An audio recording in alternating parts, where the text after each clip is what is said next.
mí la escritura es algo muy concreto, muy del día a día, muy cotidiano, muy parecido a hacer unas lentejas en ese sentido, ¿no? Algo que está muy apegado a mí.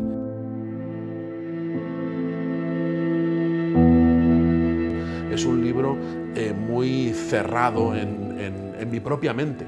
Estoy contando lo que me pasaba, lo que yo sentía y lo que yo sufría mientras mi hijo Pablo sufría una leucemia que al final acabó con su vida, ¿no?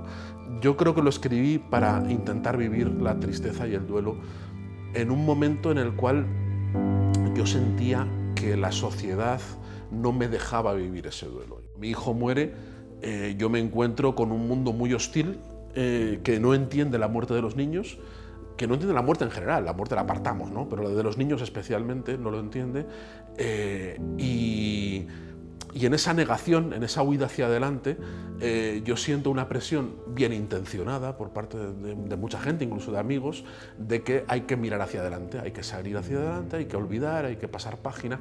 Y yo lo último que quería era pasar página, lo último que quería era olvidar, lo último que quería era sentirme bien. El mero hecho de sentirme bien me parecía que era una traición. Encontré en la escritura una forma de poder vivir mi tristeza y que el mundo me dejara vivirla.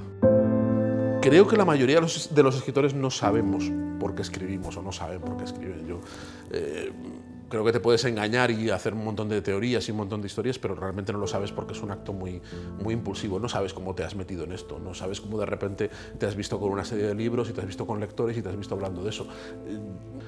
Para mí la escritura no es un acto solipsista, yo no tengo libros en el cajón.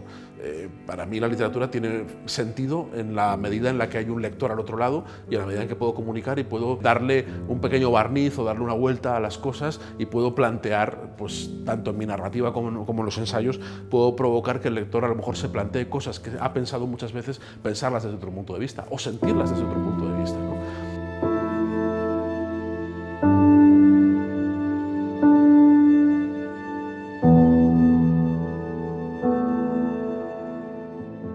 No uso ni aspiro a hacer libros que puedan leerse como libros de historia, ¿no? Pero sí que me gusta usar la historia como pretexto o como argamasa para las historias, la historia para las historias, ¿no? Pero sí que es verdad que intento buscar los laterales, lo que nadie se ha fijado, ¿no? Uno de mis libros donde más recorro la historia de España del siglo XX es Lo que a nadie le importa, y se titula Lo que a nadie le importa porque son historias que de verdad han sido desechadas, que de verdad no le importaban a nadie, estaban en los márgenes y eran seres, y está protagonizado por seres muy anodinos, porque a mí lo que me importa es lo marginal. O sea, yo no contaría las hazañas de Unamuno, ni contaría las hazañas de Napoleón, pero sí me gustaría contar la historia desde el punto de vista del último ujier del palacio de Napoleón.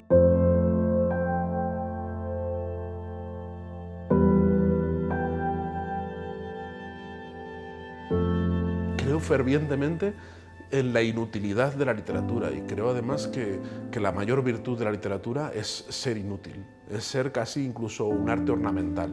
Y creo que esa es su gran virtud y su gran...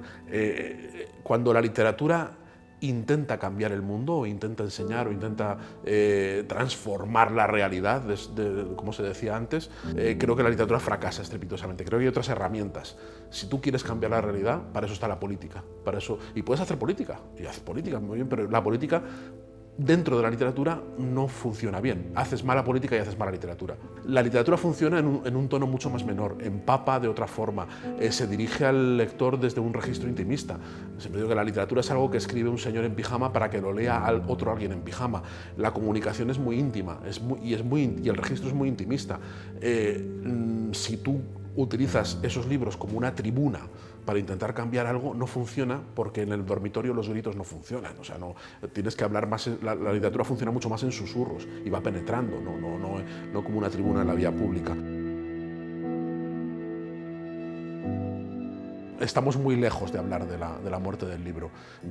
Yo creo una cosa muy obvia, y es que el libro es un artefacto de diseño perfecto. Desde que en el siglo XV empiezan a hacerse el libro moderno, el libro impreso de Gutenberg, alcanzamos un diseño que es muy difícil de superar. El mercado del libro parecía que iba a desaparecer, parecía que íbamos a estar todos leyendo en aparatitos, y que la literatura se iba a transformar en otra cosa, y es verdad que ha caído un montón, ha caído más o menos. De lo que se habla es que en los últimos años, en muy poco tiempo, ha caído a la mitad el negocio, se ha reducido, en algunos casos ha caído más, pero ha caído a la mitad, pero es verdad que lleva unos años estable.